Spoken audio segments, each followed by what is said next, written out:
Un autre exemple, on fait commencer le calendrier musulman le 1er Muharram, 15 ou 16 juillet 622, à partir de l'émigration du prophète, de la Mecque à Médine. C'est ce que l'on nomme l'hégire, el-hijra, contrairement à ce qui a été institué après le prophète.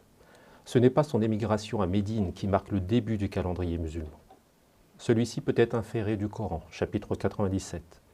Il débute avec la révélation coranique en 610. L'islam originel couvre l'ensemble de la révélation 610-632, quand le traditionnalisme idéologique aime à privilégier et à s'ancrer dans le calendrier hégirien. Tous les historiens musulmans, traditionnalistes compris, rapportent que le calendrier hégirien a bien été adopté après le prophète. Le Coran, lui, fait prévaloir la date de la révélation. Comme on peut le lire au verset 3 du chapitre 97, « La nuit de la mesure est meilleure que 1000 mois ». Le bon sens veut qu'un calendrier soit tenu à partir d'un événement initial. Il est évident que l'islam n'a pas commencé avec l'hégire, mais avec la révélation coranique.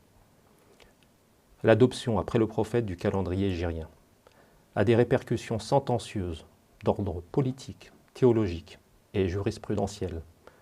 Insinuamment, elle a permis et permet encore aux traditionalistes de faussement étayer leur idéologie, privilégiant exégétiquement la période médinoise sur et au détriment de la période mécoise.